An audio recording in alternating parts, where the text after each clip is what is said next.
Your Michigan State Spartans are 3 and, oh God, another MSU player just went down with an injury. You're listening to Can't Read, Can't Write.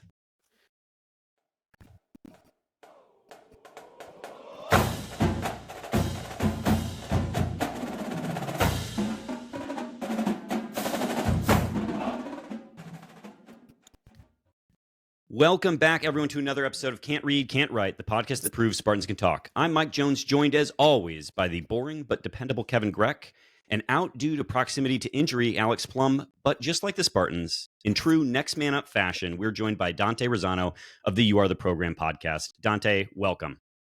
Thank you for having me. And my ears kind of hurt whenever I hear that next man up, because it feels like it's 5 years in a row where we have to talk about next man up mentality.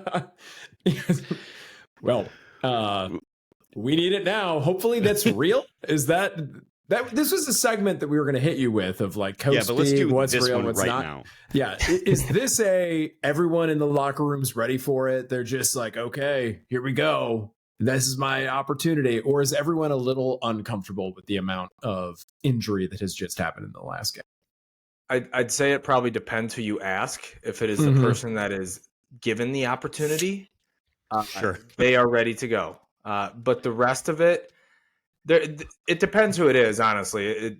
If it's a younger guy who they like what they see, or even in the locker room, if it's a guy that people know who can play, because there's typically a clear delineation between guys who can play and play very well, and guys who you're like, okay, let's just see how this goes.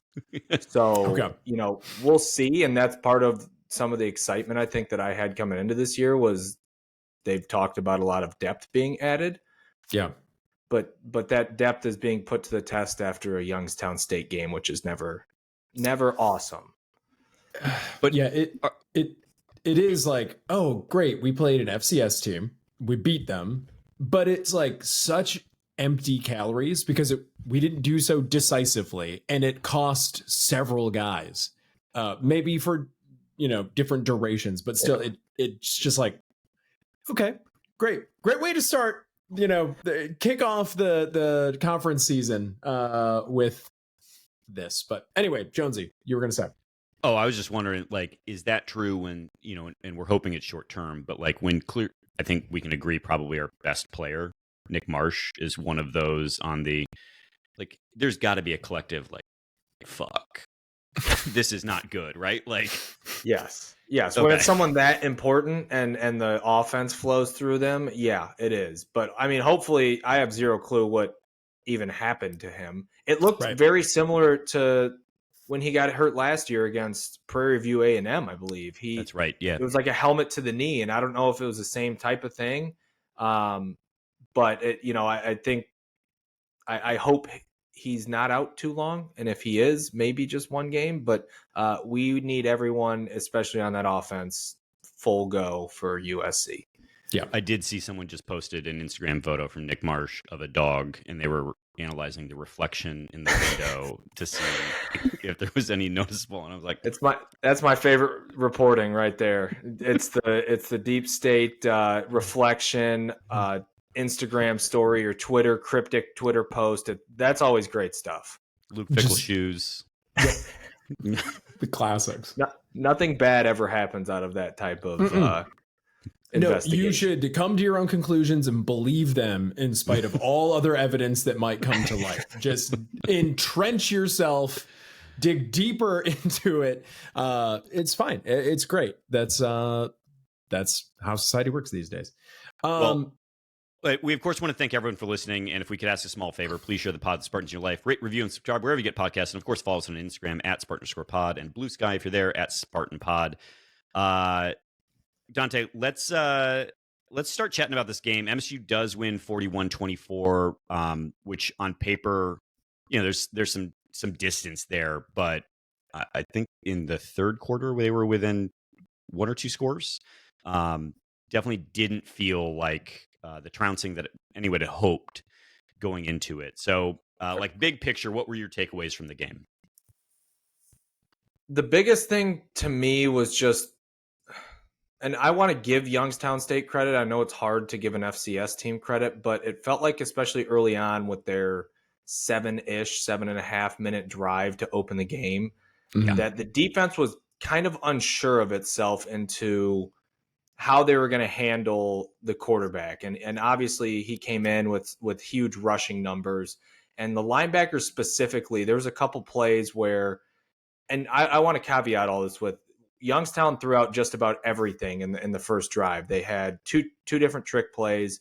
They tried to play off of some of that QB run game with a couple different fake powers, I believe, with the quarterback, and then he dropped back, and then he ended up running. It wasn't necessarily huge chunk plays besides, I think, the one trick play, the double reverse flea flicker or whatever it was. But early on, I did not feel great about it, but I think the defense did kind of settle in. Now they gave up a lot more chunk plays than I would have liked. I know we talked about early on our podcast today. Maxwell Klitschke on Twitter had tweeted out there was 5 different plays that I have this on the outline. Yeah, it was kind of the biggest thing that we talked about their defense too, because 5 plays total, I think 170 yards, and the rest of the time it was 160 total. And I just think that offense and maybe the game plan, there was some unsureness on how to treat the quarterback, and that always comes with especially running quarterbacks, because the linebackers have to keep a special eye on him in any of the run game, right? And that's where the big run popped was, I think they were so focused on the quarterback there that there was nobody left on the backside. So overall, defensively, I was not very happy. It seems to be a continued thing where there's coverage busts, there's communication busts, but offensively, that's kind of like all I could have asked for from the offense. Sans the injuries. Like if you would have told me coming into the game, they scored 41 points and they probably scored on over half of the drives that they had, like I would have been very happy. Now in the first half, they only got, I think, 3 drives. So obviously the number is a little deflated in the first half, but it's kind of a tale of two sides of the ball where we continue to see this offense ascend, not only in the execution, but I think the play calling too. I've been really happy with how they've continued to layer in some of these things and weaponize the receiving core. So it's mixed feelings. You're never going to get a complete feeling coming away from an FCS game. No matter, well, I don't want to say no matter what the final score is, but like, even if you beat them, like Michigan beat Central 63-3, it's okay, it was an FCS team. That's what we're supposed to do. The injuries are the biggest, issue. So let's start actually on the defensive side of the ball, because I think that's probably where the most angst is. As you mentioned, their quarterback comes in with, I believe, the highest number of rushing yards in all of college football. College football, right? Yeah. It was something FCS, over 400, FBS. I think, through 2 games. And we hold him to 17 yards on the ground. It seemed like to me, and so you're calling out the linebackers, but I'm curious from on the line how that affects the sort of rush pattern, or it felt like we were playing different in recognition that he could hurt us on the ground, and almost scared. There was apprehension. It was unusual, a new way of approaching things. So our defensive line coach and our defensive coordinator, every week to start out the week, when you're doing a personnel, when you get into the game planning on a week-to-week basis, there's 2 types of quarterbacks, that it's either kill or contain, right? And that kind of sets the tone for what to your point, the rush patterns, or if it's the defensive front, or whether it's the linebackers, how quickly they trigger to go get things. And he was definitely a contained quarterback, to where they had felt like, hey, we don't want to give him too much. You don't want to rush past him and give him big open lanes so that then the linebackers have to play in space. And I guarantee you for a fact that was the plan of just keep everything in front of you. Don't let them beat you for 30, 40, 50-yard runs, and make them go methodically down the field. So there's definitely a difference between the quarterbacks and how they're treated on a week-to-week basis, and what their tendencies are. And that's why I say with him being such a run threat, I think it's a slower and uglier game plan, but I don't necessarily hold the defense in a lower regard because we couldn't get sacks or we couldn't do those things. It's just the frustration with the big plays, I think, that continue to stack up, honestly. Yeah, I guess what I was getting at is that feels like it played out in other places. Dude went for, I think, more yards in the air than he's gone in a very, very long time, and their running back averaged 10 on the ground. I do think a fair amount of that came from the one play where it seemed like the blitz came from the other side and two dudes were aligned for that. Like Jonathan Smith said in the press conference that it was an alignment issue, but it also felt like maybe they checked out into the right play on top of that. Yeah, I think it's two of those things. But if you look at the snapshot of how the defense was aligned, to your point, I don't think there was a corner over there. The safety was highly shaded over towards the center. And if you get two blocks there, you're pretty much out the gate. And that's where I say, I think I was actually looking at that drive because I believe right up till that play, the quarterback had taken off 3 or 4 times in a row to where they had done the same type of RPO. And so that's kind of always the apprehension, and especially the lack of detail in some of these FCS games that comes. You're just so used to, okay, well, they're not as good as us, and their best player is the quarterback, and our whole game plan is based around keeping that quarterback contained. Well, you can see what happens off of that. And so that's what I always hate to take big sweeping assumptions out of FCS games. But it's something that has become too much of a pattern to just completely ignore. But I think, you see the Boston College game. I know the defense wasn't great, but they held their own in the second half. You see the run defense against Western Michigan, and the run defense has really been what this Joe Rossi coached unit has hung their hat on. And so for that to be an outlier, just to me says there's a couple different things that are going on there specific to Youngstown State that are kind of out of the norm a little bit. So I would encourage you to take a big sweeping generalization. You're saying then, because we're not an X's and O's podcast. No one on this is listening, but so you're saying don't necessarily take this as gospel for what we'll see for the rest of the season. This was perhaps specific to this specific quarterback for Youngstown State. Just in the way that they played, I'd say don't necessarily take it. Like take everything with a grain of salt in the way that the defense had played, because I feel like the biggest thing that we've been able to take from a Joe Rossi defense, whether it was last year or this year, was how fast and downhill the run defense has been. Like regardless of who we played, it's felt like that we've been physical, we've been very fast to the point, and that didn't seem like it was the case at all on Saturday. So that's the only place where I'm saying take it with a grain of salt. Now there's a lot of other issues with the defense that I think we need to get into, but at the same time, that is my only, trying to pull the reins back a little bit in terms of this seems like an outlier in terms of a lot of the other, Joe Rossi tendencies. So we were going to have a whole segment on like coach and players speak, but you are leading into something here, which is to say this idea that we treat all opponents equally and they're all the same, but you kind of clued in that like against an FCS opponent, you're like keyed in on one thing and it's sort of, we're going to do Jimmy's and Joe's for the remainder of it. And like similarly, this idea of trap game, like this plays, it's sort of the other side of this coin, right? Like you've got the hangover from the BC game. You're looking forward to Big Ten play. Like enough people talk about both of those things being real, and yet players and coaches insist that every game is the same. So I'm open to it being true that they're all the same, but like, come on. It's not that everyone doesn't take it seriously. I think the lack of attention to detail throughout the week, and that's not to blame a coach or a player, and it's mostly from the player side. I don't want to say any coach because it's not like they're looking ahead to USC. They're focused on their job. This is their profession, right? Yeah, but right. In a 12-game season where you're coaching 18 through 22-year-olds and the occasional off 23, 24-year-old that's still 26 from COVID. We're out of the COVID years, right? There are no 26-year-olds. Somehow they keep popping up. I mean, Tate Hallett from 3 weeks ago. I played with him my senior year, but and you were like, "Hey, man, I got a job. Like, My 401k is vested at this point, man. What are you doing in school?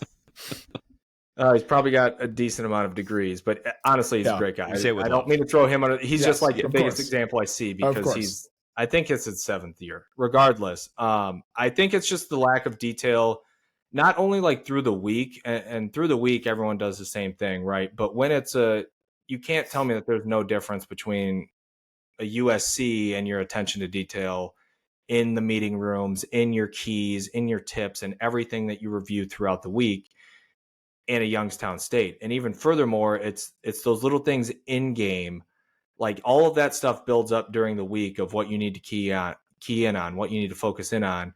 And when you're playing a Youngstown State and you're comfortably up for most of the game, that does start to slip a little bit. And it's not, I wouldn't say it's a preparation thing. It might be a little preparation, but mostly it's on game day of, you're not losing the game at a certain point, right? If you're down 21-7 or something, that's a different story. But when you're kind of up comfortably, the offense was moving all day.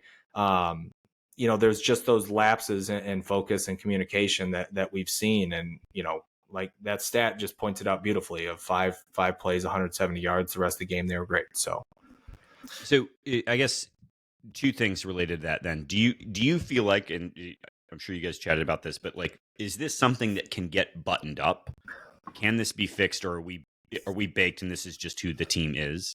And then sort of additionally, does something, I don't want to call this game a scare, but it wasn't great.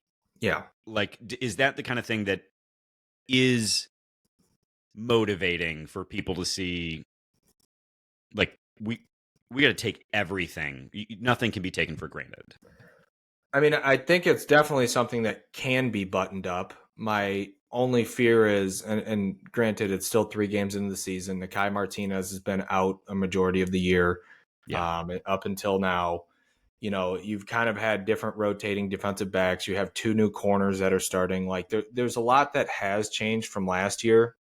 So I'd like to say that can get buttoned up. Now, the results will show if it gets buttoned up, but I do think that it should be something that's buttoned up as the continuity, familiarity starts to come in.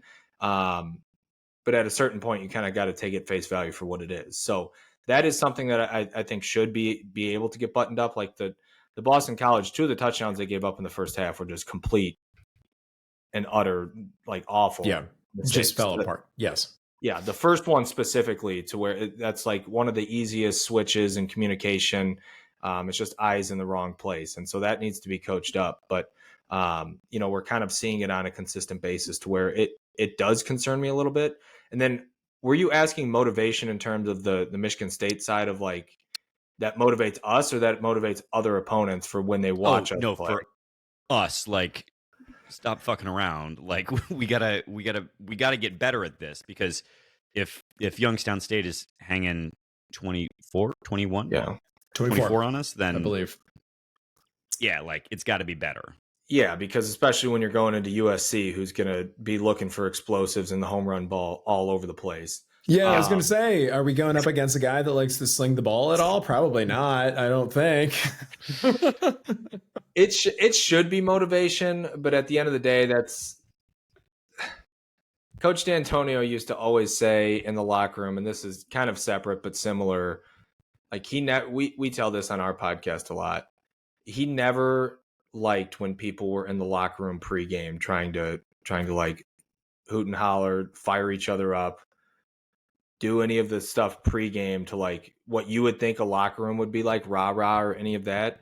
He would always shut it down. He would actually tell people to be quiet, because if you need to get motivated on game day for this environment or for this game, then you're already behind, right? So, like, you need to come in with that mentality.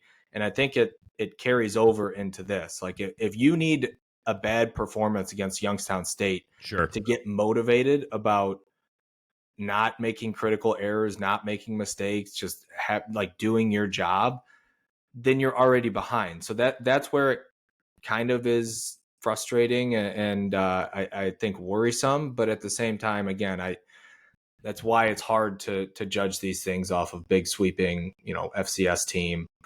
This is what we're doing. But, at the same time, we'll see, because it's USC. They're 3 games in. It's still early in the season.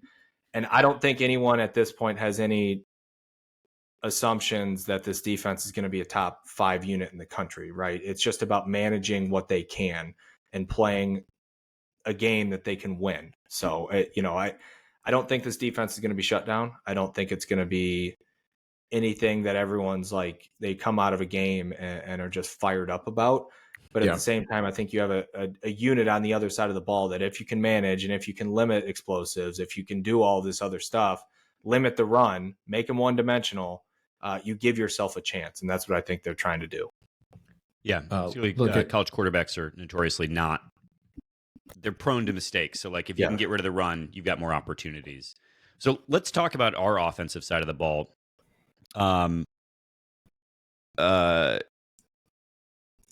Childs, we let's just say last week, I think people didn't love that we were maybe. Who's we, Michael Jones? Who's we? I went out of my way to pack him on the back about that overtime, that double overtime throw. And he continued the momentum on that, by the way. But continue. What was the feedback that we got, Jones? I think something. Maybe we just we're enjoying the moment talent enough. in Aiden. We see a lot of talent in Aiden, and we want him to realize all of his potential.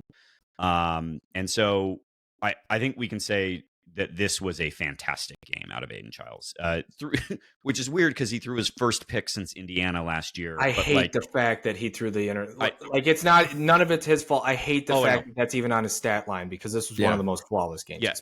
I think Tullis missed some pass pro on that. There might have been another miss on pass pro. It gets batted. Like, it's not on him. It's not on him in the same way that I feel bad for Alessio that he's 0 for 2 with 2 picks. But that's just, like, that dude needs to get in a game, because he needs to get in a game and throw a completion. But Childs, it was effective on the ground, through the air.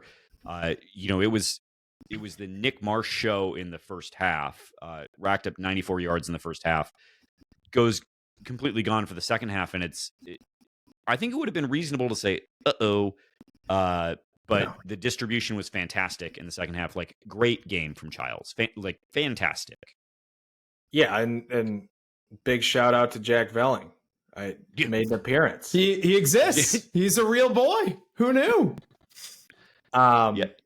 It really just angers me that Childs has 2 turnovers on the year, and both of those are Brandon Tullis missed pass pro assignments. And obviously on the fumble in the Western game, you got to take better care of the ball. But he was flawless in this game. And to your beginning point about seeing the talent that he has, and that's what kind of makes it so frustrating time over time, as he has progressed through his Michigan State career now.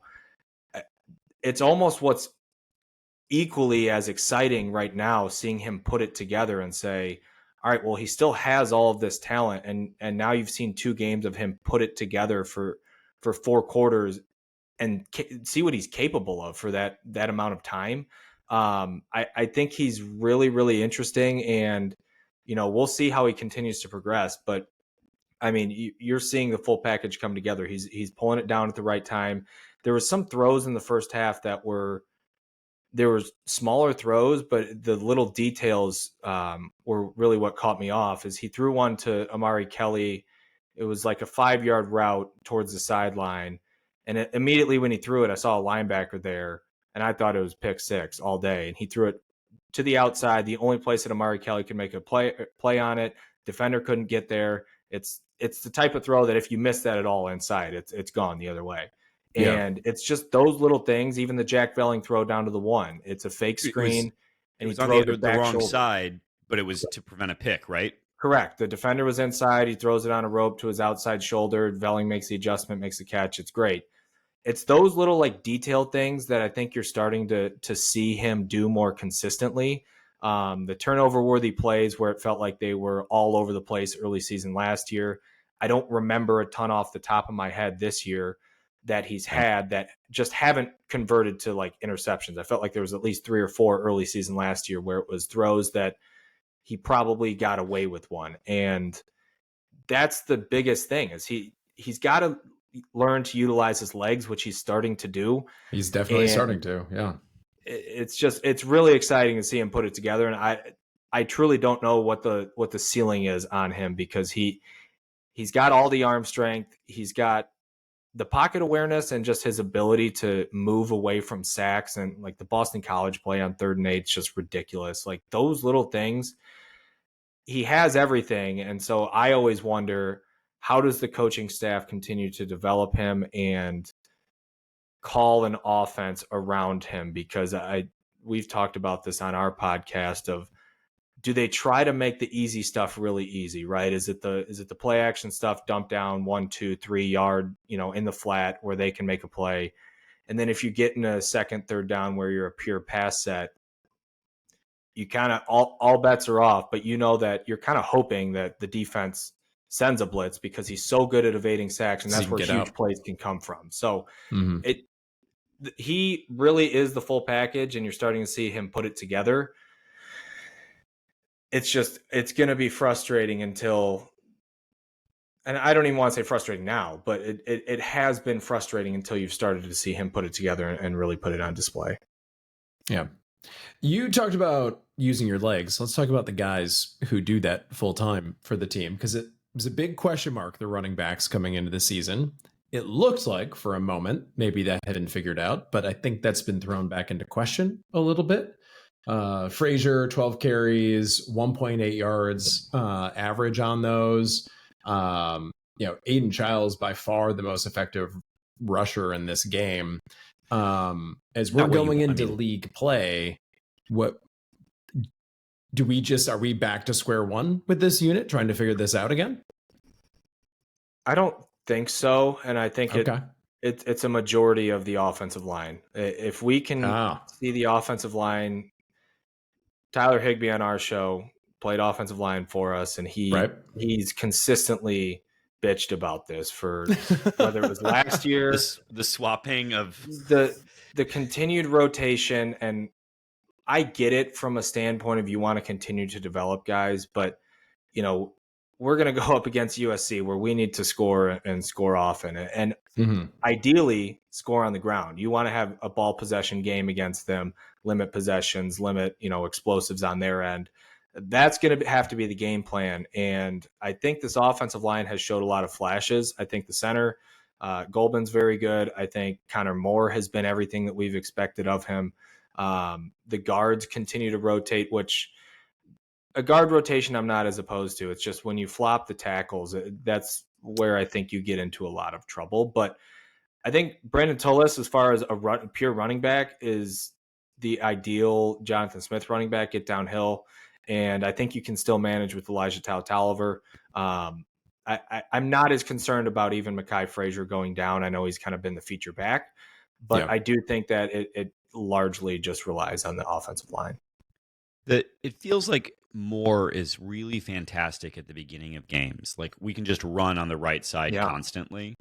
And then as soon as they move him to left tackle, I don't mind the idea that you're building a 2 deep out.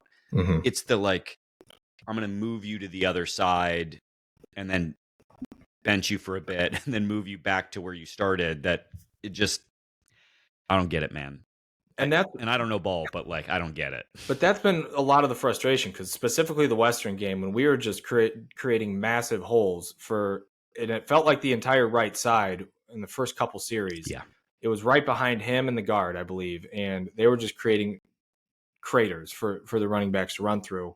Mm-hmm. But it's not even, and Tyler talks about this as well, it's hard. It's not just a plug and play, hey, you're moving right to left. And people, if you hear offensive linemen talk about it, or guys that have experienced it going from the right tackle to the left tackle, everyone asks them what that transition's like. They essentially say it's like playing a sport right-handed versus left-handed, right? It's like you're playing golf if you're a righty and you're playing lefty, or basketball. So, a lot of those things change. And that's where I even if we rotated guys in at positions, I don't think I'd have as much of an issue to where the continuity kind of goes out the window when you're going right to left to, bench back to right. And that's where it starts, I think, to get tough. Yeah, I think particularly we recruited Connor Moore on the idea that like his future potentially going to the league is as a right tackle. Mm-hmm. I think we gotta pick something up. Smith mentioned that in his post game press conference that despite the fact that and Kevin's right, we're not an X's and O's podcast, but that that it seemed like Youngstown was showing two high safeties and doing something weird with their linebackers, and then just they seemed to be committed to stopping the run. Yeah. That they, despite what they were showing, that they were filling fast, and maybe that was a consequence, which probably also is indicative of why Aiden Childs was able to be so successful on passing downs, running the ball. So maybe they sold out. I don't know. I mean, it's very possible. I'd still like to think that we can be a little bit more consistent, even when a team like Youngstown State does. But, again, I'll go back to the FCS thing. I don't want to make sweeping judgments just because of how a team plays. When you have a team that full out commits and kind of knows that you're going to run, that's another thing. Tyler talked about this morning. Actually, our podcast hasn't come out at this point, but he had said he noticed tomorrow. Plug it. Yeah, plug the show. Now's the time. Because we'll probably sleep on this for a day or two, so don't worry about it. Yeah, coming out tomorrow, You Are the Program Youngstown State preview or post game actually, where Michigan State won 24 to 41. Said it flip flop, but he had said he noticed that the guards, when they are pulling, give a tell. They're a little bit further back, and he said it's similar also for the defensive front when they're doing a twist or a stunt up front. That whoever's stunting is kind of further back from the line of scrimmage. So those are the things that I'm kind of glad that maybe it's obvious to even people that are watching. And I know if you guys aren't watching like the depth of the guard or anything compared to other downs, you won't notice it. But those are things that are so easy for other teams to pick up on. Those are tells that are just so blatant. And maybe Youngstown has even seen those to the point where, they're also selling out on the run. But if someone's given a tell of where it's going, you're dead in the water before the play even gets snapped. I did see on Twitter, as an aside, that CJ Carr, Notre Dame quarterback. Yeah, I saw that. Apparently, when his feet are square to the line, it's always a run play. And when they're staggered, it's always a pass play. That man looked disinterested in the game as I was watching it. He just seemed on autopilot. I think maybe he thought God was truly on their side and they just couldn't lose. It didn't matter. He thought that the halftime prayer thing was truly correct. Correct. I mean, he's still young, but he did not seem engaged in that game. But he made some good throws. I'll give him credit for that. In a losing effort. Go ahead, Dante. I was just going to say, so a little bit about me. I grew up right outside of South Bend, Indiana. Michigan State fan my whole life. Whole family went to Michigan State. But when I was a kid, I always used to think that it was an unfair advantage that Notre Dame had touchdown Jesus and the power of the Lord on their sideline. So maybe there's something to that CJ Carr is still there. But he was distracted. Something happened Saturday night. Touchdown Jesus was up to something else. I don't know. Yeah. And Texas A&M pulls that out. One of the issues that I have, Dante, with the offense clicking a little bit is that it means we see less of our kicking game on special teams. That really bummed me out. But Ryan Eckley is too much fun to watch. We should just take a knee half the time, I think, to get him out there and see what he can do. We lose, as it turns out, Alante Brown in pregame warmups. Is that correct? I didn't even know about that. How does that happen, Dante? Like, you explain yourself. You were part of the program. You are the program. Explain yourself. I don't know, and it would depend what it is. I mean, it had to have been soft tissue because nobody essentially touches anybody besides like linebackers or linemen. Like none of the receivers or defensive backs are really hitting each other. It had to have been soft tissue, and I didn't even know that. So this is a news dump for me, but that really stinks. I mean, he impacted the Boston College game greatly. And he got a good fill in. Amari Kelly comes in, and that I felt for him so much that he got that hand in there and he wasn't able to punch it in. But still, it's nice to have all listeners of this podcast and everyone on it right now will know special teams has not always been a strength over the last several years. But I'm feeling really good about all of our kickers and our coverages and our return game, which is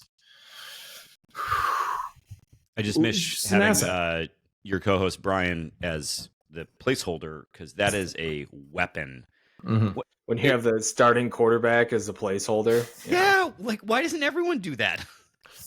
Well, Notre Dame maybe could have used that as well. The other night. Speaking of the Irish, the special teams unit, I don't mean to pat myself on the back. I went on, but I will. I went on Matt Sheehan's podcast before the year, and he was asking me how I felt about the special teams unit coming into the year. I had said that I think we are going to have a much better special teams unit than last year, and that was strictly off of the return game. And this goes back to the Amari Kelly punt return. I think we're more electric in the return game. I mean, Alante Brown's done it for us in the past. Mm-hmm. But it seems like there's a little bit more juice there, and especially punt returns. When's the last time you guys say we had a dangerous return unit? I mean, I could go back to when you were in diapers, basically. You could go back to Keyshawn Martin, basically. Oh, I don't know. I was going to say Jaden Reed in 2021. Okay, yes. Yeah, that's right, a good. That's fair. Yeah. It's wild when you get overshadowed by Kenneth Walker to such a degree that like you just forget that yes, Jaden Reed was also electric. So I do think that there's a lot to like about the special teams unit in general, starting with Ryan Eckley. When that offense isn't humming so much that he's consistently flipping the field. And that's something that in special teams in general, the hidden yardage it's something that's never taken into account, right? And like the Boston College game, we got technically outgained by I think 40 or 50 yards, but we had over 100 return yards that flipped that game, right? And so those are the things that on a Sunday after the game, you go into the team room and the coaches kind of go through the X's and O's of, you know, if you're green in this stat, you know, whatever the key metrics are, offense, defense, but then special teams. And everyone talks about how much they can flip a game, but, you know, it's not always very obvious. And in the Boston College game, I think it was.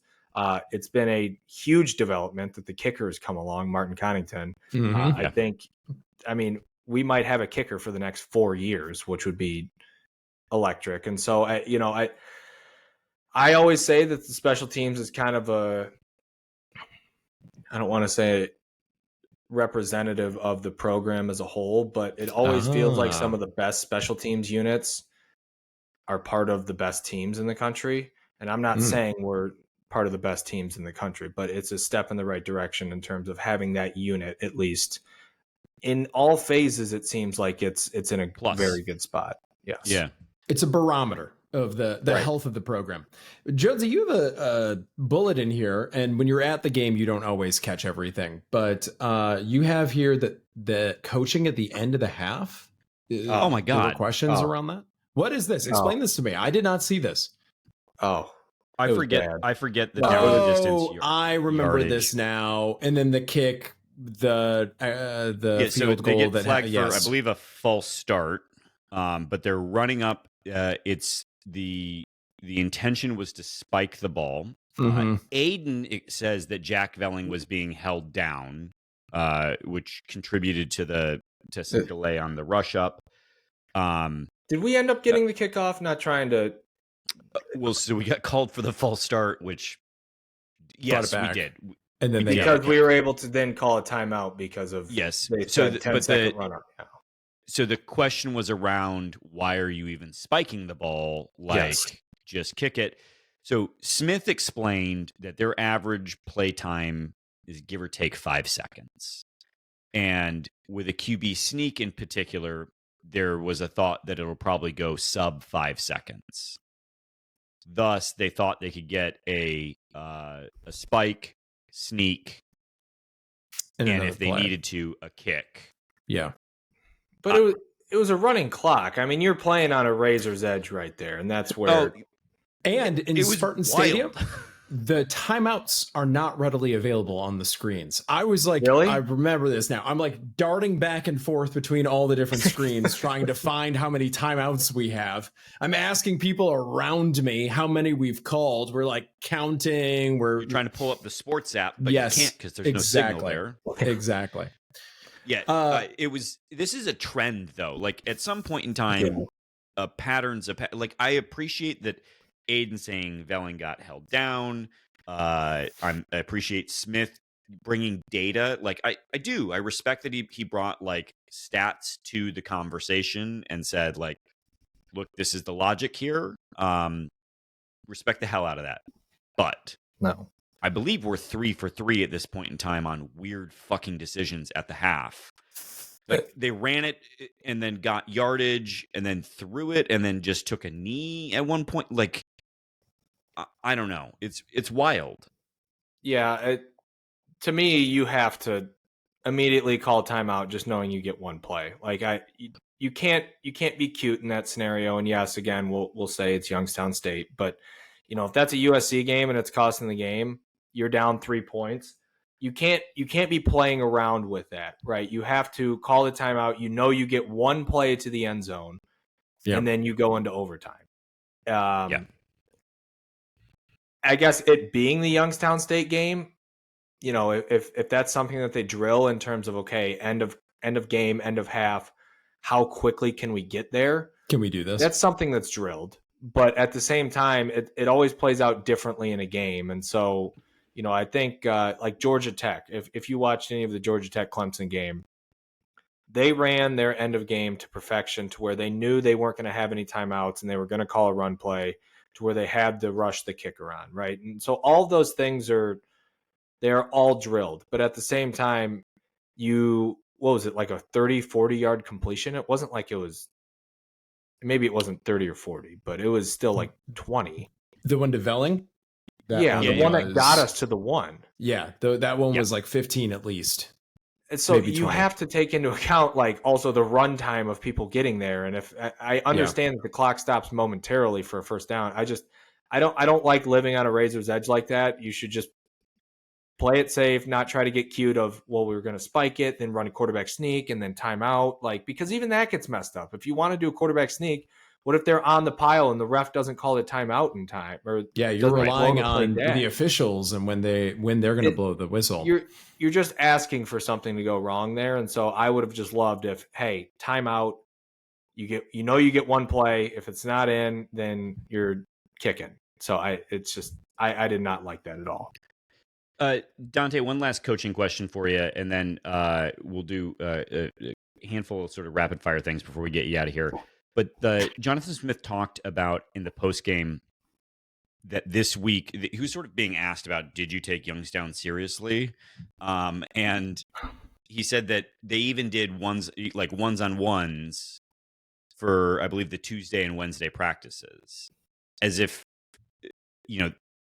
which he also said that sort of in conjunction with, like, maybe we were a little bit more banged up as a result of that. Like, I don't know what Coach D'Antonio did, what your experience sort of generally in your football career, but the idea of midweek doing that kind of a practice, in particular, if we're saying this is an opponent that you should be able to just sort of out-muscle, what do you make of that? I don't think it's out of the norm. I mean, there was a lot of times where, of course, we would complain about certain practices that we would have too long or you're asking too much. It's all fine, but I don't think that going ones-on-ones should necessarily make you that much more banged up to where you see all of the guys getting hurt. I mean, you're talking about, it's probably one period that they're doing that, and just for clarity, periods can range anywhere from like startup periods and warm up periods are like 3 minutes to, when you're going like team periods, it's like 10 minutes, right? And so they'll probably go live, like actual live contact for probably a scripted 10 plays. Sure. So I don't think that should have led to any more injuries or any more guys getting banged up, because typically even during the week, now it depends if they're going like actual live and taking people down to the ground, I guess, because that's a little out of the norm. Typically during game week, you're hitting and with the understanding that you're not going to the ground. So everyone's kind of upon contact. Yes. Thud. So it's a little bit different, but I see his benefit to saying, hey, we're playing Youngstown State this week. We want to stay sharp against Division I bodies, against like bodies, and doing that. So I don't have any issue with him doing it. And I don't think that there's any type of excuse to say that is the reason, or anyone to hold Jonathan Smith hostage to say that's the reason why we got more injured this week. So we wanted to hit you with some player experience questions as it relates to the coaching staff and like coach speak stuff. So you set it up perfectly talking about this. Are you even aware as a player, like what the head coach says in a post-game press conference? Are you guys hanging on that, or is it like we'll hear from them next practice and that's all that's really going to matter? Do you think Coach Izzo thinks his players listen to him at post-game press conferences? That might be a little bit different, because he's definitely more pointed in when he's upset, he's definitely more pointed. Marcus Bingham is trash. I believe that's a direct quote. No, I mean, not at all. It's because they talk to you before they go to the press conference, and there's definitely a different tone. Like there was definitely some games through 2016 through 19 where it's a lower level opponent and we played awful. And, you might get lit up at halftime, but after the game, it's typically, all right, the main goal was to go 1-0 this week, right? And it's staying consistent through whatever you preach throughout the week throughout the entire season or throughout the entire year of the goal is to go 1-0. So like if he would be a little bit more upset about something, it typically result in, we went 1-0 this week and not too much more specifics. And there's a lot to clean up and this and that. But in terms of the post-game press conference, it's kind of known that when you talk to the media, it's not that it's not truthful, because I think different coaches have different approaches about how truthful it is. Maybe it sets the tone for them, but at the same time, you're really only paying attention to what he says to you in the team room. Gotcha. Super curious as an aside, you talk about being lit up. Like there's 105 dudes in the locker room? Like 15. 115.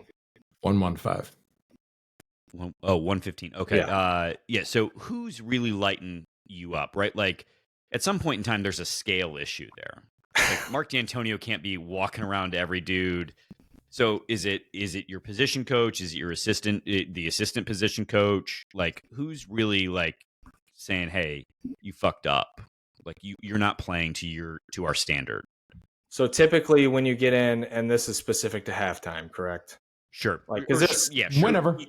Yeah, because halftime's really where the most happens. I mean, post game, there's like debrief, and it's not anything formal, but coaches will kind of go up to people. But or film maybe the day after. I don't, it's open. Halftime's the biggest one. You'll get in there, and because it's super intense, you got 15 minutes essentially to get through everything that the coaches want. So the coaches come down from the press box essentially, and they will meet, and then the players kind of gather a little bit, and there's two sides of the locker room. It's offense and defense. And once those coaches come in from the press box and they kind of have their collective huddle for probably 2-3 minutes about what they're seeing, there's so many different support staff that's up there saying, hey, they're doing this, they're attacking us this way. And that filters to the position coach and the coordinators. And they'll come into the room of defense. And typically it'll be the defensive coordinator that if you're getting lit up, it'll be something very specific, and he'll just go in on the board. Personal. Yeah, he'll go in on the board and saying, hey, this is how they're attacking us. This is how we're going to adjust, because you can't really waste time with just getting into the little things of trying to rip someone or something specific. You're saying, this is how we're getting beat. If you're going to counter off of it or make an adjustment, this is what we're going to do. And then you go from there. And then once you kind of break and that discussion kind of goes, if there's further discussion that needs to go, I don't want to say it's like demeaning or anything to the point where like you're actually getting ripped into in the locker room, because there's too much that needs to go into that adjustment period, because that's the only time that everyone can communicate with each other.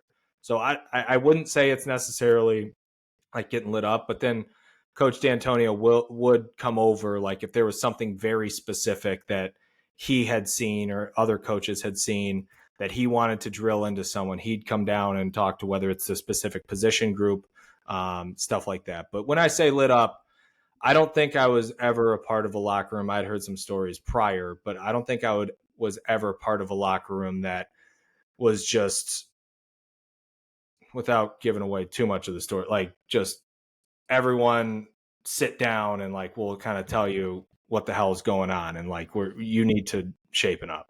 We're gonna dress you down, Dante. Yeah. I don't like the way that you have your jersey untucked right now. We're not having that. Not this. For one fun story, the Penn State game 2017, when there was a 3-hour rain delay. Yeah, was it rain or was it snow? Came back rain. No, rain. Okay, yeah, lightning. Rain. Yeah, lightning. So yes. Rain delays are absolutely no fun. You essentially can't do really anything. You're kind of waiting around for a while, seeing what the status is going to be when you're going to be ready to go. And like after an hour, they essentially told us, all right, this might be a while. Mm-hmm. Like you guys kind of do what you need to. I think people were even watching some games in the locker room, just kind of, you have to kill time somehow. And so I was on the fence the entire time. I'm like, do I shower? Like, because this has been, we were probably 2 hours into the rain delay. So I've been ready for 3 hours, whatever. I'm like, I'd really like to shower, but I don't want to, get in the shower. And then all of a sudden the coaches come in and it's like, all right, we got to go. We're going to do this, this, and this. And like 2 hours go by, a couple people do shower, and I'm like, all right, I'm going to do it. And then as soon as I shower, take all my stuff off, shower, get ready to get back dressed, in comes Coach D'Antonio, like addressing the team.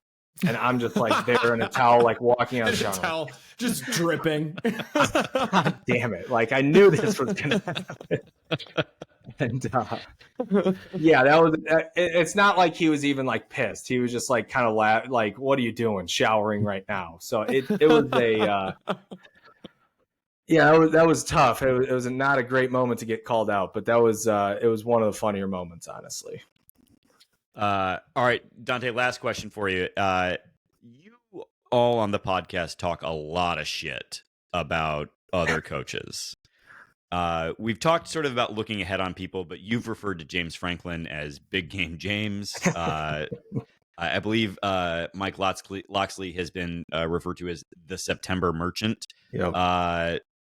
Like that's it. It's you all being players is interesting to me because that's what everybody else says. Mm-hmm. And like, is there a part of that you acknowledge about your opponent going into it, that like, oh, we're going against Penn State, dude's a dipshit. Like, I mean, spot the lie. Like, I believe you guys had a great record against them. Yeah, I wouldn't say that it's something game week that you're taking lightly, because the last thing you want to do is have some notion about a coach to where you just don't think they're going to bring it, and then you look stupid against that coach, right? I think it's easier with bad programs. I like to give a lot of shit to a Rutgers or Maryland, because there's times where, I mean, I'm active on Twitter. I see how people, sometimes like a Rutgers fan or even a Maryland fan.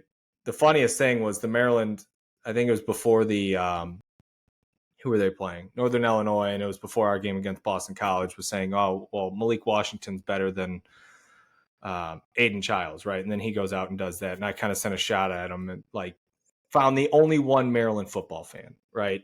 Yeah. I'd say we kind of do that more as just now that we're in this different role. I think it's a way to be relatable, but I mean, it's also true to your point. Like, there's no other way to call it. Like, Maryland football traditionally, as far as I've known, every September and October, they always run up the score, specifically Towson. They just did it this weekend. They beat them like 70-14. Towson's in on it, I think, at this point. They have to be. It's all a setup. It's like the guys who are gambling on each other's stats. That's Yes. Investigate Luxley. Yes, there has to be something to the point where, because they'll play Towson, they'll put up 70. You go on Big Ten Network, you go anywhere. They're like, well, Maryland's putting up a lot of points. They're looking impressive. And then it always happens to be, I believe, a Friday night game at home where they finally get a crowd that's like 75% sold out. And then they just get a bomb dropped on them. There was no better inclination of this. I think in 2019, they were ranked coming into the Iowa game at home on a Friday night. I remember because we were watching in the hotel before one of our games, and they lost like 55-7 or something. It's just always... So but back to your question, none of that carries over into, like, I don't think, any locker room. It's just the team at face value for what you think they are, and you have a good read on the team by Tuesday or even going into that week. You know what that team's going to be, and so that's where I'll also go back to the FCS Youngstown discussion of there is some of that seeps into locker rooms and players of who you're going against, and it might not change anything that you do in the week, but it might change how you as a player approach some of the finer details of that week. Well, Dante, on behalf of Kevin and I and our missing co-host, Alex Plum, cannot thank you enough for the time. Asked for 30, you gave way more, and like sincerely... You only asked him for 30? I thought we were going to keep it tight, know but better. Know thyself, Mike Jones. His stories were good. The analysis was solid. Oh, Dante, I'm going to do all future guest relations. Okay, my apologies about my... Dante, give the people a shout out. Where can they catch the podcast? Where can they follow you on Twitter, etc.? I am on Twitter at Dante Razzano 2 on X. Well, it is now X. I always screw that up. Our podcast, You Are the Program podcast, will always release a pregame episode on Thursday, and then a postgame episode typically recorded Sunday, typically comes out Monday. And then you can follow the podcast on at YATP_podcast on X. And just going to give an extra plug. You all did a ton of great previews for the entirety of the Big Ten season, so folks can go back and listen to those as we approach Big Ten season. So, Dante, thanks so much for joining, and go green. Go white. Appreciate you guys having me. All right. Thank you again to Dante Razzano from the You Are the Program podcast. I don't know, Greg. That was actually some really good insight. So, yeah, appreciate him coming on. The man's got anecdotes, that's for sure. Go over there. Listen to him. Give him a subscription. Yeah.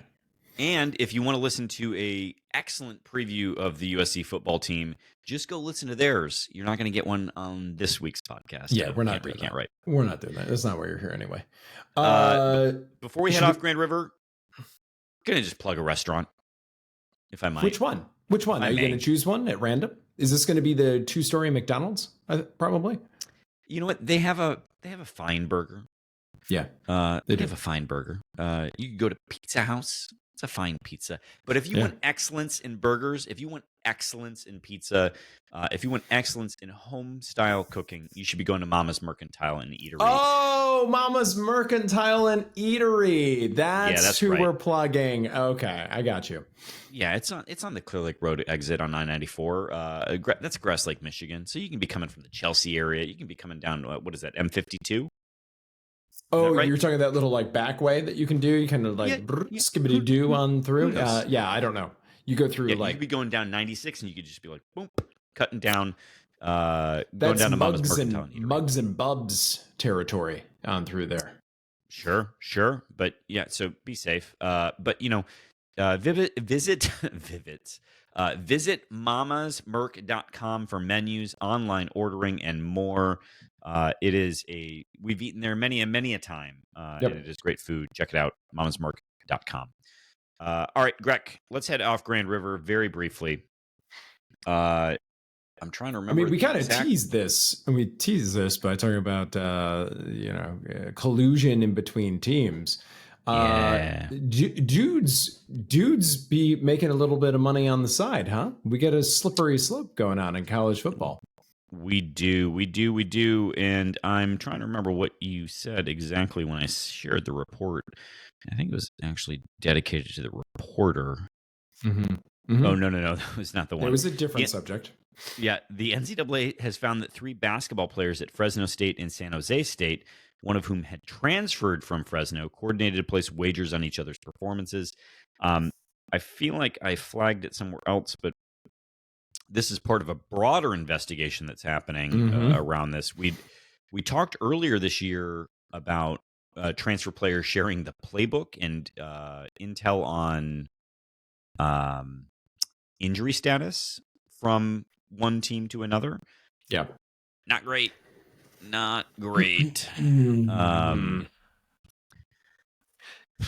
It's interesting that this is the one thing that the NCAA is still willing to take a stand on. Like, these guys are now removed from eligibility to participate in NCAA-related games. Do you think it's because it has to do with the money, Kevin? Yes. That's 100% what it has to do with. I mean, I don't know what you do. Like, I think we've talked about this before, that sort of the props situation, but yeah. I know that the NFL has pretty strict rules around this, but I do think the professional athletes are actually allowed to gamble. It's just a matter of where they're allowed to gamble from, and what they're allowed to gamble on. Yeah. I do think that it doesn't really matter as it relates to NCAA athletics. I just think they just can't gamble. Not to be all pearl clutchy over here and like, oh, the sanctity of college athletics. I know that that's a naive notion. I know that I was a fool to ever believe in it.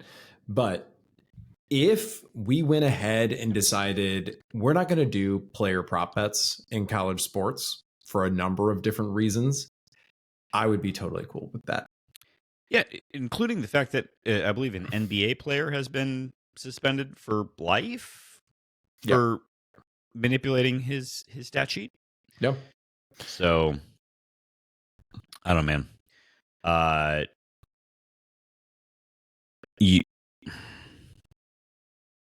The NCAA and its teams are like, look, I appreciate that a great number of people enjoy gambling. Sure. And I see the fun in it. I do. You like a gamble. You put it on the line every once in a while. But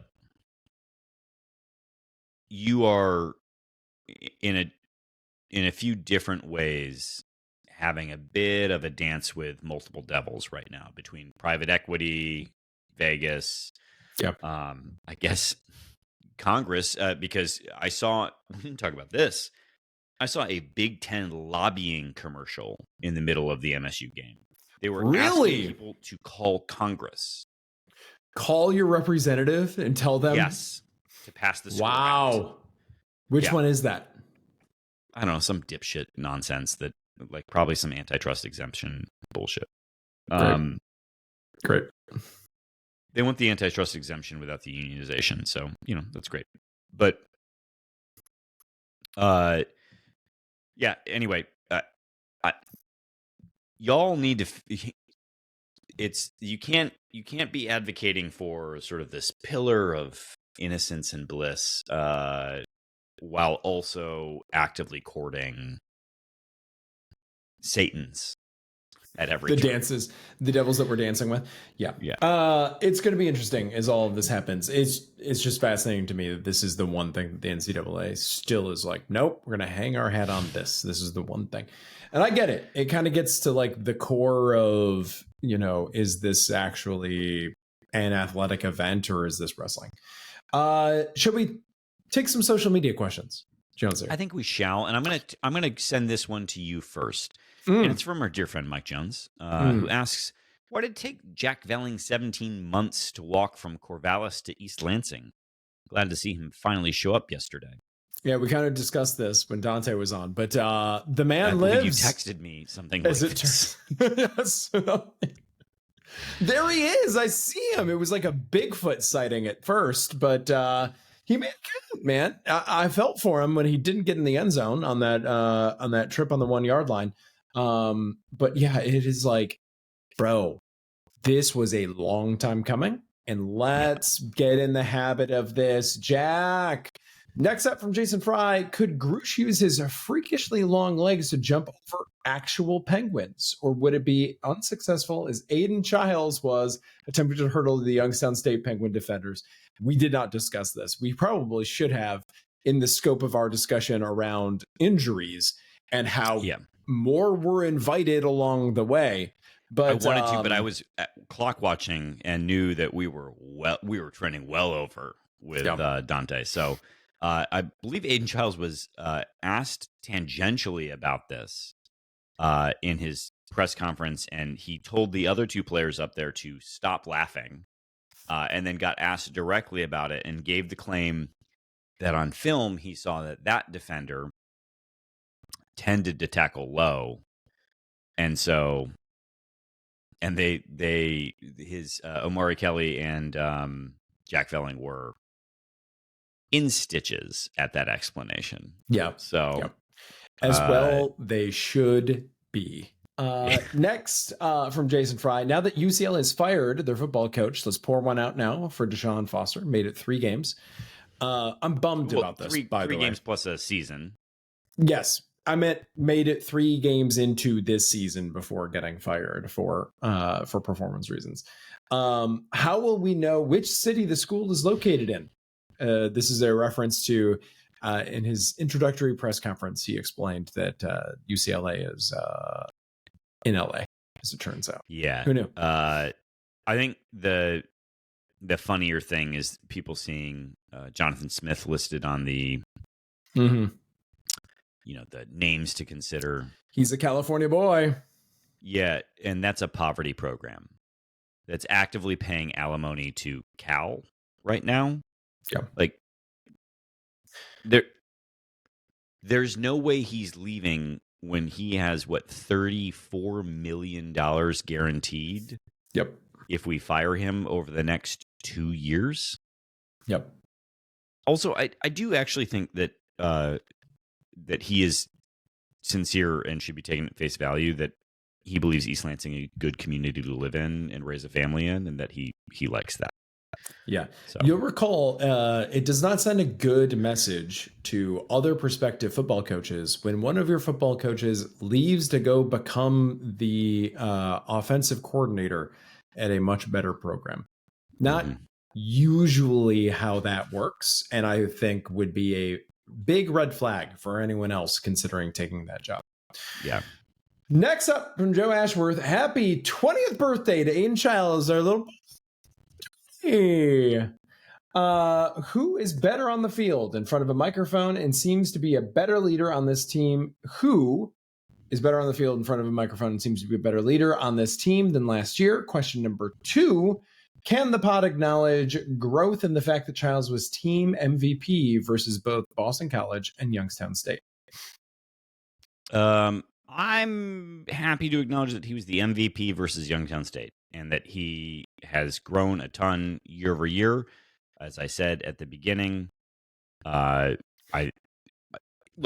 if anyone thinks that we're not going to take the perspective of what does it take for this team to be great, then I don't know why you're funding a football program. Why are we spending $16 million on a football program if not to be great? Kevin, why would you spend $16 million on something to be middling? Okay, let's just go to Joe Ash first, what I believe his first question is, because he gets to this, basically. You guys have been so pessimistic and grumpy, especially since we're 3-0. Can I ask you to please stop recording late night after games? I do think that was a factor in this whole thing. We were amped. I think I at least tried to communicate that I was excited about the win, and like I've tried to put it in Oh, context. stop throwing other people under the bus. I'm just throwing you under the bus. Yeah, I can throw you under the bus if I care to. But I think Joe Ashworth is right. I think part of that was it had been a long day. I had been standing in the sun all day, of course, tailgating. Yeah, definitely didn't have air conditioner or shade. Yep, and then we did this podcast, but we're 3-0 now. I think we're both thrilled with it. I don't think either of us think that this is going to be an undefeated season, but I'm very, very happy to be 3-0 and hope that this year's 3-0 results in a better overall season than last year's 3-0. Is there anything? Sure. Now defend yourself, Mike Jones. I think no one on this podcast has thought that we're going to win a national championship this year. Yeah. But some of the players are going to be around potentially for another year or years. And so if I'm not going to try and push them to be the standard that gets you to a place where you're competing for a national championship, then I don't know what we're doing here. And some people are important for maximizing your ceiling for this year. So Jack Velling, I'm glad you decided to show up. Like, Joe, I appreciate what you're saying. I don't think we've loved any of the content that we've put out, in particular in the post games. That was honestly a reflection of travel related nonsense. Yeah, like it's not how we prefer to do things, but at the same time, I don't know that I would have changed some of my tone around those games, but I don't know that I would have changed a ton of what I said. Aiden Childs did miss deep balls in that game against BC. Like, he was less than what he could be. The Youngstown State game was easily the best game that he's played, and I'm baking in the fact that it was against an FCS opponent. Like, he made great checkdowns. Like, he was really fantastic in that game. So, I think even in victories, we're going to continue to say where this team needs to get better to be competing at a meaningful level, because like the game we're about ready to play, we want to win that game. We want to win the game after, like, and so when you're playing BC, I'm thinking about USC. Like, how does what we just experienced translate to winning Big Ten games? The players aren't looking forward. They're taking it one at a time, but we're looking forward. That's what we're paid the big bucks for. And that's right. That's right. Anyway, verbose Dutch is up next. Kevin, Joe, completely valid feedback and appreciate it. Thank you. Yeah, and honestly, Joe, want to say thank you for addressing it to us instead of elsewhere. Next up from Verbose Dutch, what should concern me more? This is a great question. The linebackers in pass coverage or the linebackers in pass rush? Kevin, I was going to ask you this question. I'm going to flip it back. I send it to you. I'm always more concerned about linebackers in pass coverage because we've been burned so many times there. I think that's where we've been busted most of the time. And so I think Dante talked about this. I think this was a weird situation with a particularly dynamic quarterback on the ground that I don't know why they weren't prepped for it, but they failed here. This season and this personnel in this scheme, I think I might be more concerned about linebackers and pass rush. You need to get to the quarterback and make them pass rush or pass coverage. I'm sorry. Normally, I'm more concerned about pass coverage. Oh, now I'm more concerned about pass rush. Okay. For right now, just for the moment, because I'd like to see a little bit more of that. Okay. Next up from Thomas Zambiasi, pretend you're Joe Rossi. What's the best excuse you can come up with for that performance? I think I just said it. That was the leading rusher in all of college football, and you're playing to keep him in a box, and I just don't know that they did a great job. Yeah, doing that. Next up from Thomas Zambiasi, the Indy 500 lets you bring in all kinds of water and snacks since they know you'll be sitting outside for 4 hours. Should we demand the same as football games get longer and longer? Note, he adds, my dehydration might have been worse due to the fact that I was playing a wind instrument really loudly for the entire day. Yes, this was the alumni band game. Thank you for your service, Thomas. I know that's what you want to hear. It is a good point, if nothing else, that as we pack more commercials, including the Big Ten's attempts to get you to reach out to your elected officials, dude, these wild. games. And you haven't been to one this season yet. Like the dude that goes out on the field and holds the sign up, those all start with threes now. It's like 5-minute commercial break segments. These games drag on forever. It seems like the least that they could do is let us bring in maybe not water and snacks, but maybe a little hip flask or something like that. Yeah, maybe a little hydration station, maybe at least, that you can bring a water bottle. Like, got to get it through TSA, but you get there eventually. Next up is Stupidest Shardy. When is this going to turn around? When should we expect to not be fighting for 6-6? Thank you, Stupidest Shardy. I feel seen right now. Not being able to get backups experience against an FCS team is embarrassing. That's a multi-time national championship FCS team, but Jim Tressel's there, I think, or is he dead? I think he's still the president or chancellor or whatever it is over there. I'm beginning to think that we're seeing this being he's built. the lieutenant governor, Kevin. Wait, are you serious? Yeah. Jim Tressel is the lieutenant governor of the state of Ohio, and I missed this somehow? Oh, my God. Also, I like to say lieutenant, personally.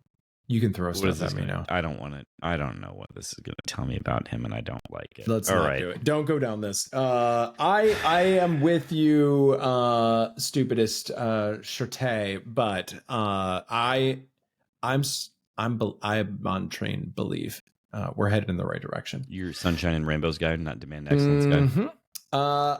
Also from Stupidest Shardy, we went 4-8 with our head coach getting fired after week 2. We went 5-7 last year with $1 million quarterback and don't look much better this year. Why should we believe in this staff? So Stupidest Shardy is not on board. Stupidest Shardy, as we discussed, Aiden Childs does look better. Like, I think we're going to continue to push and prod, but like he does look better. Like I think we would agree, meaningfully better.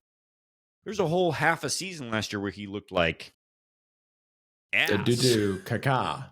Yeah. The caca le doo. I think actually what the frustration point will be around Aiden Childs this year is probably remember that year where we were like, hey, Tyson Walker, can you shoot the ball a little bit more often?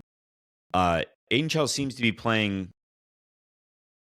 relatively reserved. He still needs to, like, when he runs, needs to hold the ball better. But like, I think sometimes he's maybe overcorrected towards conservative.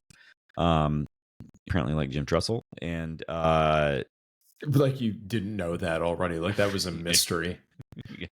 But anyway, I think he can. He can ultimately be a pretty great. Like, if you think about last season, the first half versus the second half as it relates to Aiden Childs, he was substantially better in the second half of the season. If we see a similar growth pattern in Aiden Childs this season, like, I think we're on a great spot. And as it relates to the staff, I don't know. Like, the operation seems to be getting better, right, Greg? Like, that's my read. But Stupidest Shardy asks, finally, have we just been sold a false bill of goods in all of it? The team hasn't improved. They acted poor in the portal by not getting in defensive playmakers, and this offensive line is still not good despite, quote, insiders' insistence that Michalczyk is good. Yeah, actually, you take this one. Well, this is a number of different things all rolled into one. I would disagree a little bit with the portal pushback. I think we were kind of pleased with a lot of the activity that happened in the portal. And we've talked at length already on this podcast about what's happening on the offensive line. So we'll see how that shapes up. I think the USC game is going to be a really good indicator of how much monkeying with this does the coaching staff really continue to do when it counts. Can I just add one?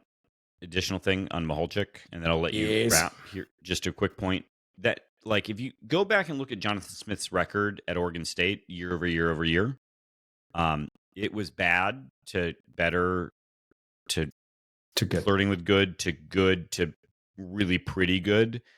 And Jim Maholchik took dudes who were ranked in the 1200s and put them into first round picks. Like, I think people think he's good for good reason.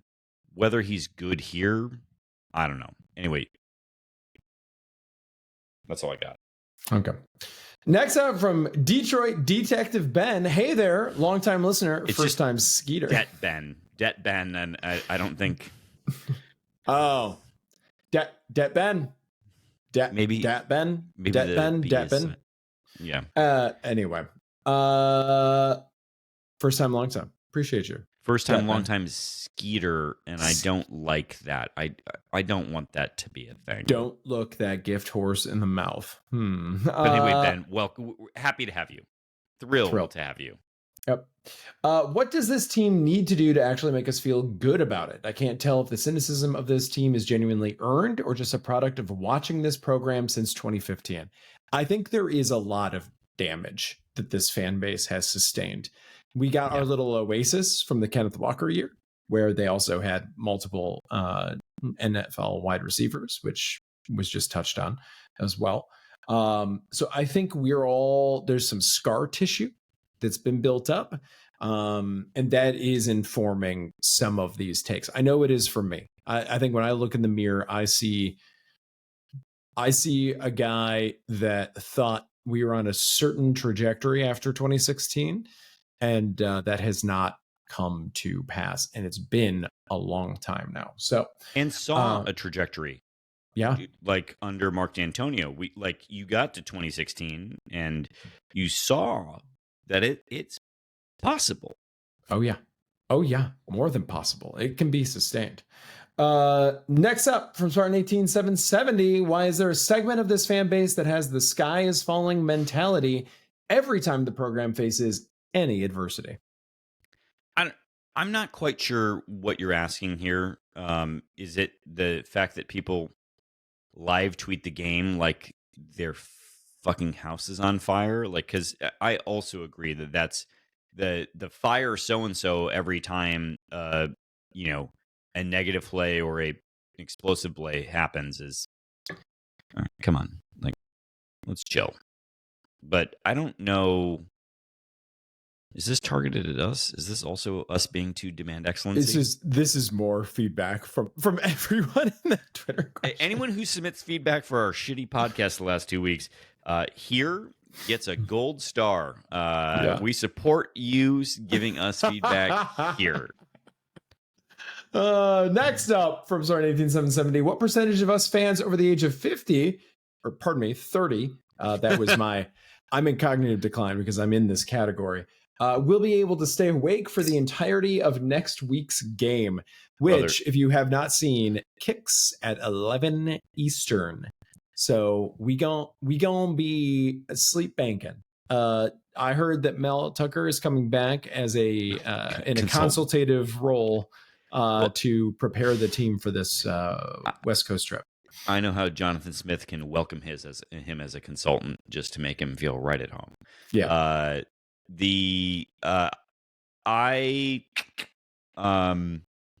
don't know, man. My sleep schedule is all sorts of messed up right now. So this one's going to be tough. Midday nap, old people. Take yourselves a nap. Nap on Saturday, 5 hours ahead right now. Nap on Sunday. Yeah. For you, biologically, this is like a 4 a.m. game. If it were to be played right now. Yeah. Next up, from Spartan 18770. Oh, no, I'm sorry. Jordan Villarreal, a prominent columnist who covers MSU, recently said teams should stop playing easy non-conference games early in the season. Do you agree? And should MSU be the first to do so? This feels like you should have just said Graham said this. Just say it, Jordan. Take the shot. We take the shot here. Honestly, we wouldn't be talking to Graham if we hadn't taken shots at him. Do you? I don't know. I think it's a lot of games with the extra playoff things. Like a lot. Yeah. Now we came out with like 80 injuries in this game, but I think you got to play these. Yeah. And also, we're not conditioned yet as college football fans to understand like the NFL mentality of like you could lose any game and it's not the end of the world.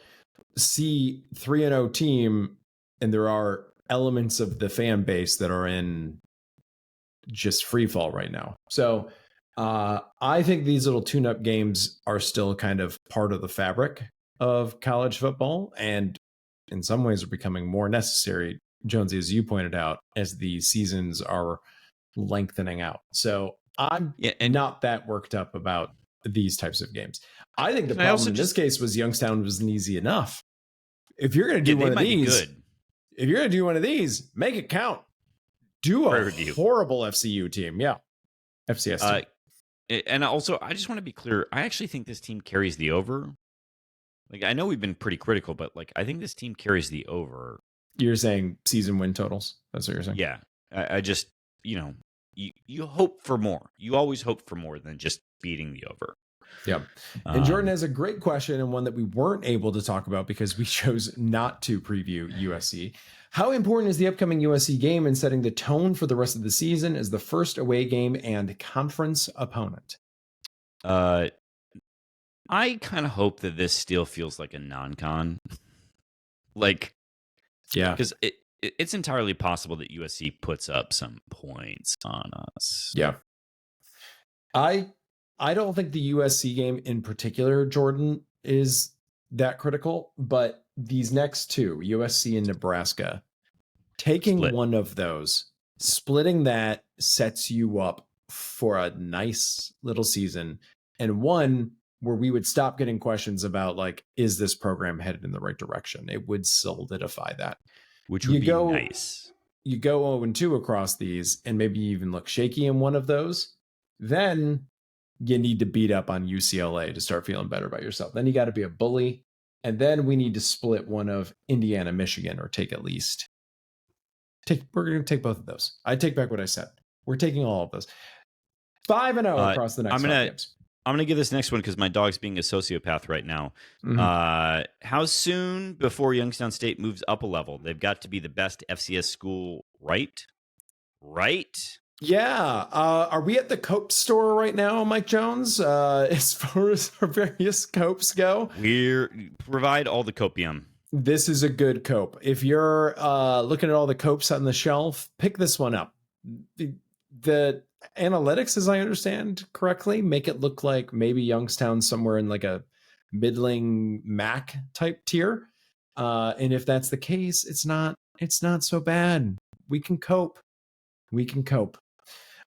Next up from Nate C, regardless of our defense, did the coaches think that they were making a pie? Taking a bunch of meh ingredients and thinking they could cook up something nice. There's at least sugar and fruit in pies.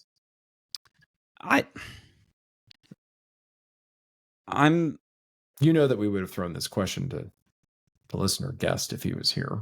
And then we could have done a whole banter thing about how that being a hate crime and it's an atrocity. Anyway. I know, but I tend to think that this defense is not. I'm gonna choose to be optimistic that some of the issues they're having they can actually fix up. Nakai Martinez being back is important, and they'll be fine. They'll be fine. There's a real theme emerging here next from Nancy. What happened to late night post-game recording? I feel like we're going to lose some very appropriate pessimism and general grumpy vibe. I'm going to go re-listen to last week's episode. I don't remember it being that bad. I didn't listen to it, but I immediately felt afterwards, I don't know that was our best podcast. Yeah. And the week before it was a stacking situation. Yeah. If people don't like it, they can give their balls a tug, says Nate C. Listen, I do think there's a time and a place for those moments. But maybe the same week that the Big Ten named Aiden Childs offensive player of the week and Jordan Hall defensive player of the week, and Urban Meyer was talking about how great Aiden Childs was. Although, and talking about if Ryan Eckley was the real crime was Ryan Eckley not being special teams player of the week, like. Going back to talking about other coaches, I like how Urban Meyer took 2 minutes out of that segment to go off on Greg Schiano for being a doofus. Yeah, and also for no reason. And also I don't know that I loved the selection of plays that Urban. No, it was just highlights. It was pabble. It was worthless. It was not a good segment of television. His energy in that was very much, I guess, I'll talk about these clips. Yeah. But anyway, Nate C, look, if you could just leave 5 stars, it'd be much appreciated, because I'm pretty sure that we got to make up for some of those grumpy vibe dislikers out there. Next up from Beth Amaro, are we a well-coached team? Please compare and contrast Jonathan Smith's crew versus Harlan Barnett's staff and D'Antonio's. One Harlan of those Barnett, is very easy. Yeah, well, Harlan Barnett, I mean, he put us in a position where Sam Levitt had to say no to playing a game, because he refused to appoint the clearly best quarterback to the starting role. So Harlan Barnett, big bad. As for D'Antonio's, maybe an argument needs to be made that you need to choose which vintage D'Antonio, who was around, and by the way, for this game. Yeah, and sometimes those wines, they kind of go bad. So just because someone was on staff during a good year doesn't mean that they stay good at their job. Yeah. And maybe after they get let go, if they make no attempt at all to even remain in college athletics and immediately update their social media handles with the word former college football coach, not a good sign. You don't want to be anyone's last stop. You should be checking the 401k allocations on your coaches at all times. Yep. Next from Beth, who is your all-star coaching staff from any present or former MSU coaches? Can we save this one for the summer, Beth? We're already running a little long. Hold on. I'm just going to give you a pick one. Who's your head coach? D'Antonio. It's not Nick Saban? From the time and what they accomplished while they were here, D'Antonio. I don't think that's the question. That's not the question at all. All right. It's Nick Saban, and it's not close. Nick Saban. Fine. My DC is Mark D'Antonio for sure. Okay. All right, next up, The Search asks, maybe Akron is a played-out cliche. I don't know. Was this Prairie View 2.0? I don't know. You were Mr. Prairie View Akron caller guy. What do you think? I think maybe this was a bit more. I know it's the FCS thing. Well, Akron's not an FCS school. This feels more FAU. I don't know. Ooh. Next up, though we didn't score in that game. I don't know. Maybe Prairie View. Good question. Next question. Maybe the problem isn't Chad Wilt, our rush ends coach. And special teams coordinator, Michael Jones. Maybe it's his boss. This is a shot at Joe Rossi. I don't know. Minnesota put up some top tier defenses, and I know they were playing the Big Ten West, but like, I don't know. Joe Rossi seems like a very good coach. Yeah. I think we've still got stuff to see with this defense. Next up from The Search, can we call Jonathan Smith John Smith the way the team is playing? Baffling offense and zero defense. Is it baffling? Is baffling at times? We talked about the end of the half situation. Yeah, and also zero defense is crazy when a dude who is leading all of college football in rushing was contained to 17 yards on the ground. Like, see, everyone that thought that we were too grumpy the last 2 weeks, look at us now. Look at us now. yeah, I mean, to be clear, there's growth that's like that doesn't tell the entirety of the story, but I'm just saying, like, the idea that there was zero defense is a take that I'm not quite there on. But I also stood up for Scotty Hazelton too long. Kiski asks next, Kevin Greck, what are you drinking? Well, it's fall. It's autumnal. So we've got the Bell's Oktoberfest over here. Lovely. Which is nice. Next up from the Kiski, why should I even stay up for the USC game? I think it's to see Kevin Greck on TV.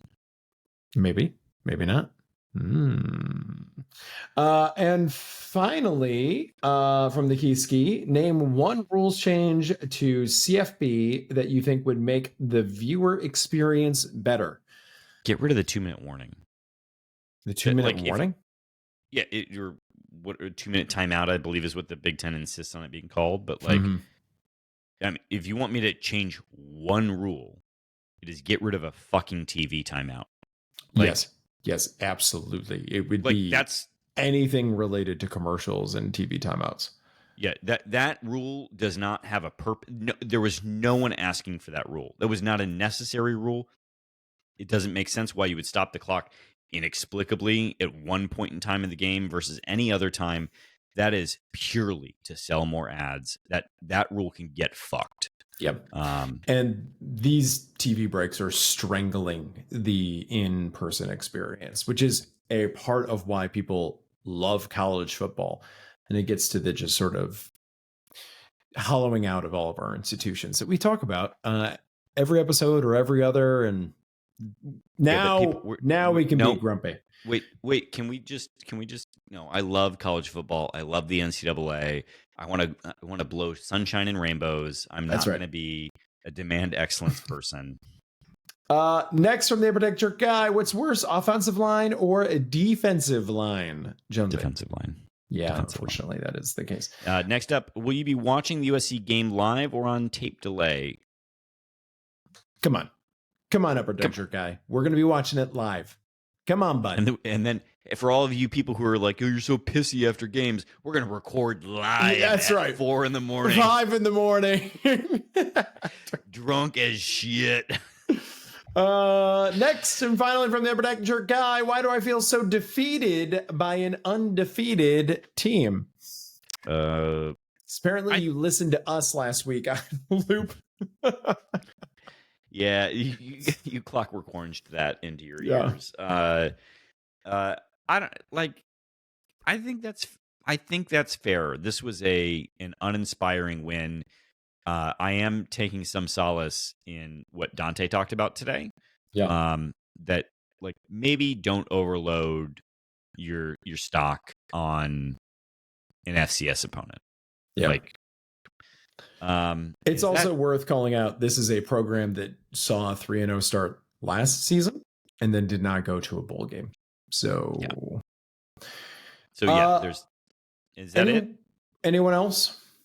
Let me just check the socials here for a second.